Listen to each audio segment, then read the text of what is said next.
दूसरा अन्याय सामाजिक अन्याय। इस देश में पिछड़े लोग कितने हैं? 50%। आदिवासी कितने हैं? 8%। दलित कितने हैं? 15%। कितना होता है? 73 होता है।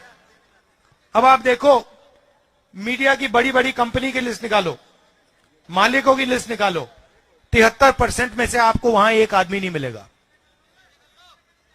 मालिकों की लिस्ट में आपको एक कुशवाहा नहीं मिलेगा, एक माझी नहीं मिलेगा, एक यादव नहीं मिलेगा, एक दलित नहीं मिलेगा, एक आदिवासी नहीं मिलेगा।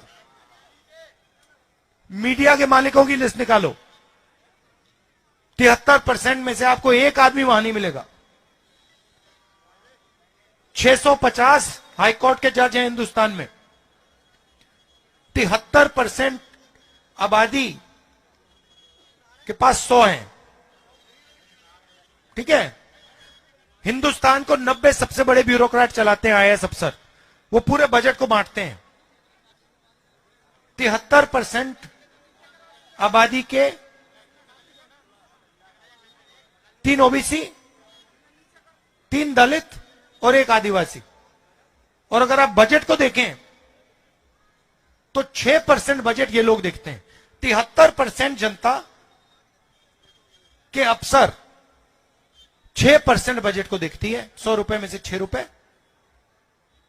और फिर नरेंद्र मोदी जी कहते हैं मैं ओबीसी के लिए काम कर रहा हूं, मैं गरीबों के लिए काम कर रहा हूं। हमने जाति जनगणना की बात उठाई, हमने सिर्फ ये कहा, देखिए जैसे किसी को चोट लगती है, आपको कभी चोट लगी है, अस्पताल गए आप, पहला काम डॉक्टर ने क्या कहा? एक्सरे कराओ। कहा ना कि भैया हाथ टूटा है, लगता है हाथ टूटा है, एक्सरे कराओ। तो हमने कहा कि भैया हिंदुस्तान का एक्सरे करा देते हैं, जाति जनगणना करा देते हैं, पता लग जाएगा पिछड़े कितने, दलित कितने, आदिवासी कितने, गरीब कितने, कितना धन कितने किसके हाथों में है। अब इसका तो किसी को इतराज नहीं हो सकता, किसी को इतराज नहीं हो सकता कि हम कह रहे हैं भैया देश का एक्सरे कराओ, पता लगाओ धन किसके हाथ में है, पूरे के पूरे एसेट्स किसके हाथ में, अदानी के हाथ में कितना है, गरीब जनरल कास्ट के हाथ में कितना है, पिछड़ों के हाथ में कितना है, दलितों के हाथ में कितना है। नरेंद्र मोदी जी कहते हैं नहीं, हिंदुस्तान में तो कोई जात ही नहीं है, 2 ही जात है, एक गरीब है, एक अमीर है। अच्छा, अगर 2 ही जात है तो फिर आप ओबीसी कैसे हो गए?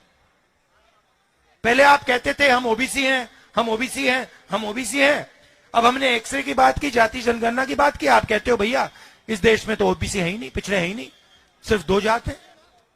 क्यों? क्योंकि आप डरते हो, आप नहीं चाहते हो कि देश की सच्चाई 73% को पता लग जाए।